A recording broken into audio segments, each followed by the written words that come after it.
श्री परमात्मने नमः। ओम श्री सत्य गुरुदेवाय नमः।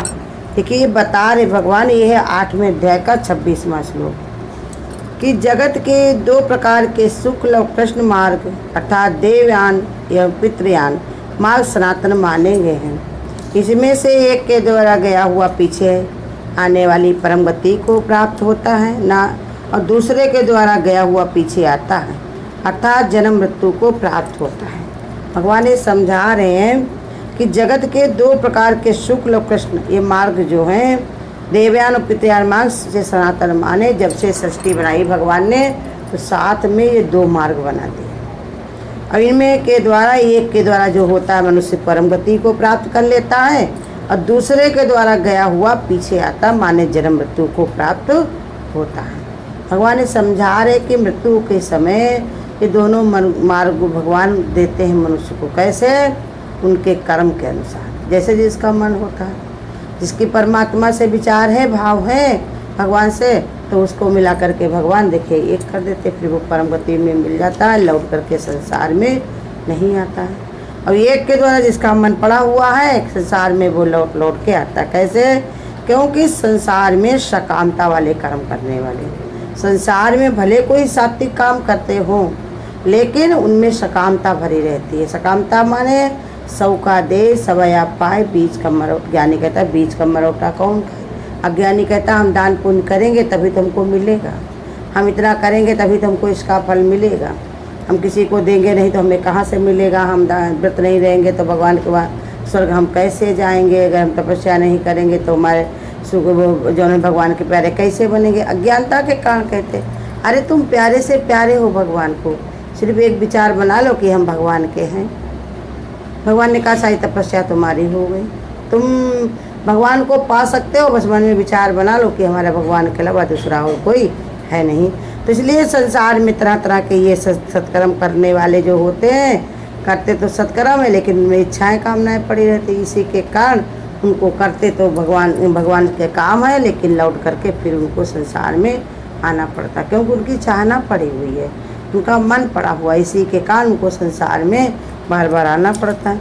तो वही भगवान ये समझा रहे हैं कि पीछे आने वाली गति को एक प्राप्त करता है, अब एक परम गति को प्राप्त हो जाता तो उसे लौट कर आना नहीं पड़ता।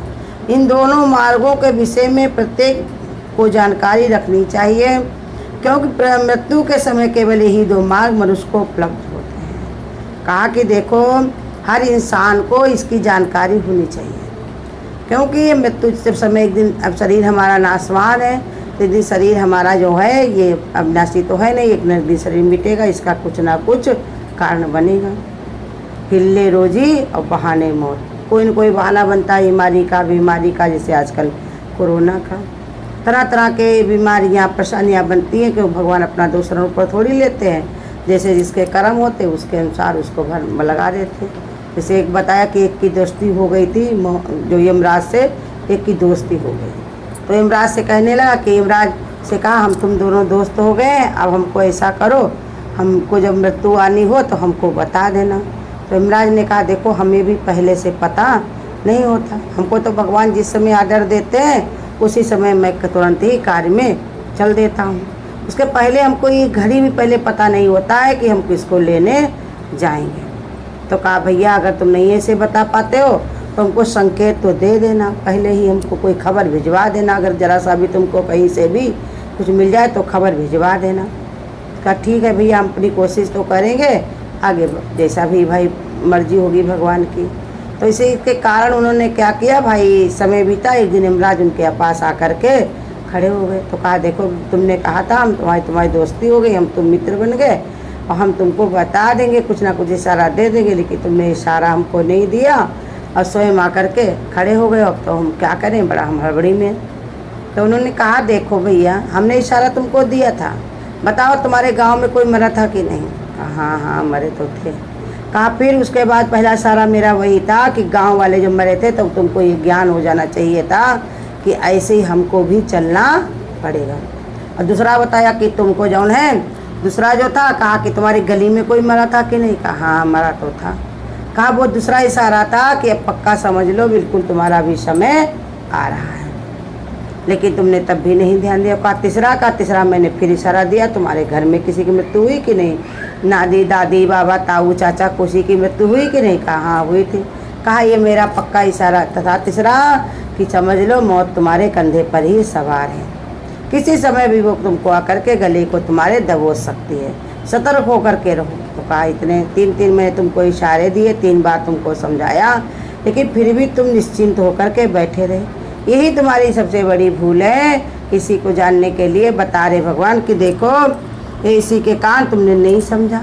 तो ऐसे ही गुरु हमको बताता है कि ये 2 मार्ग सभी के लिए बनाए गए, हर एक के लिए। कोई कितना बड़ा ज्ञानी हो, कितना बड़ा ध्यानी हो, कितना बड़ा पापी हो, कितना बड़ा कुकर्मी हो, किसी से अलग अलग मार्ग नहीं। इन्हीं 2 मार्गों के अनुसार उसको चलना पड़ता है। एक पित्त मार्ग माने कि अपने पुरखों की जो रीति रिवाजें पड़ी हुई उन्हीं को पकड़ के बैठा हुआ है। अब गुरु बताते तुम्हारे पितृ कौन है? तुम्हारे परमात्मा।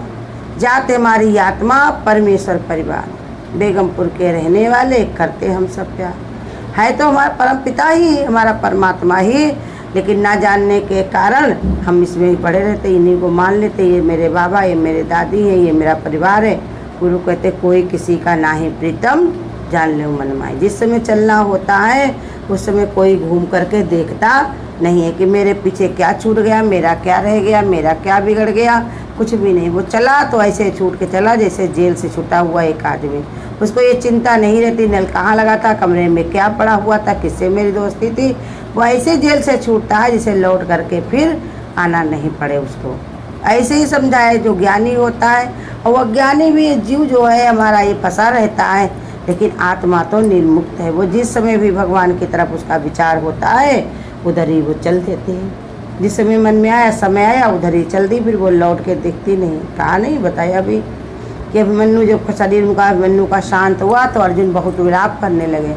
अब कहने लगे भगवान इतने बड़े तुम भगवान स्वयं साथ में मेरे होते हुए, इतने धर्मात्मा जिनके ताऊ के होते हुए, सब कोई होते हुए भी हमारा पुत्र चला गया। बहुत विलाप करने लगे। तो भगवान ने कहा लाओ हम इनकी जीवात्मा को खींच करके इसमें प्रवेश कराए दे रहे हैं, जिससे जौन है इसमें जब प्रवेश हो जाएंगे तो अपना ले लेना भाई लड़का। जैसे जीवात्मा को खींच कर अब मन्नू के शरीर में लाए, वैसे मन्नू से कहा देखो तुम्हारे पिता के तुम शरीर में आ जाओ। शरीर के बाहर खड़ा था उनका जीव, कहा शरीर में प्रवेश कर जाओ और देखो तुम्हारे पिता तुम्हारे लिए कितना विलाप कर रहे हैं, कितना कह रहे हैं, और जौन है इनमें इनके लिए जो इसमें शरीर में आ जाओ। अर्जुन ने अब मन्नू ने कहा अरे अब कौन किसका पिता है? हमने शरीर का त्याग कर दिया, मेरा कोई पिता नहीं है।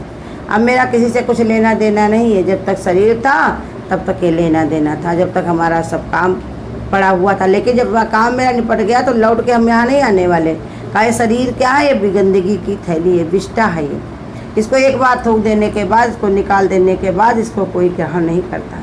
ऐसे मैंने इस शरीर को छोड़ दिया, तब हम इस शरीर में अब दोबारा इसमें जाते नहीं हैं, कोई नहीं जाता है। तो ज्ञानी ऐसे विचार रखता है तो उसको फिर संसार में आना नहीं पड़ता।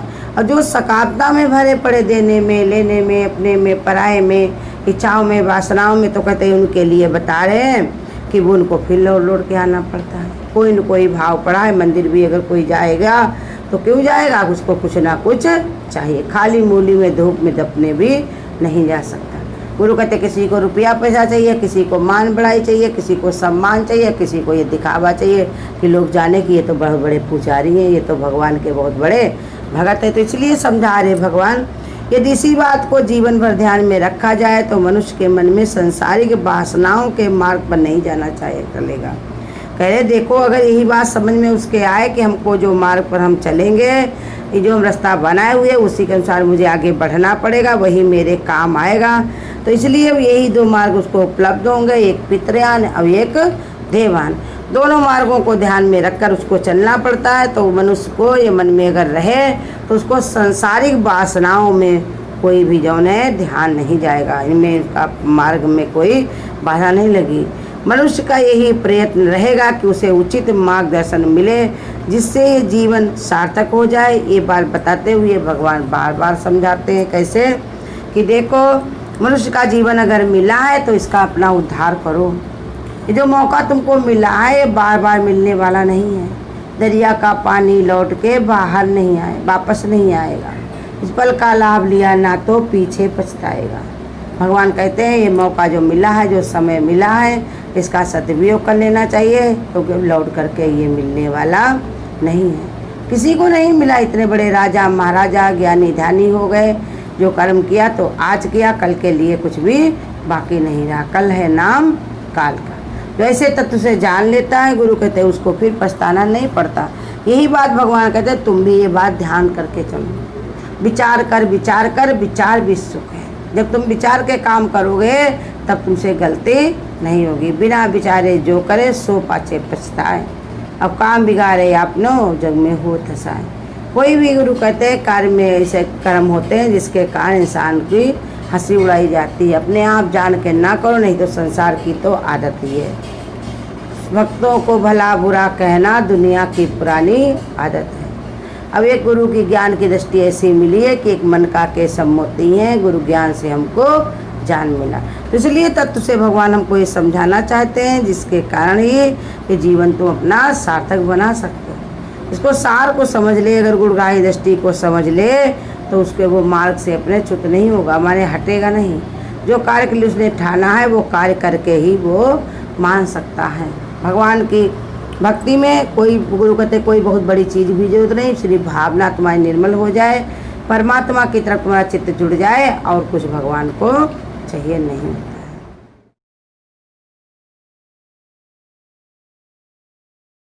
सुबह शाम हरि रन कर ले, रोज थोड़ा थोड़ा हरि का भजन कर ले, रोज थोड़ा थोड़ा हरि का भजन कर ले।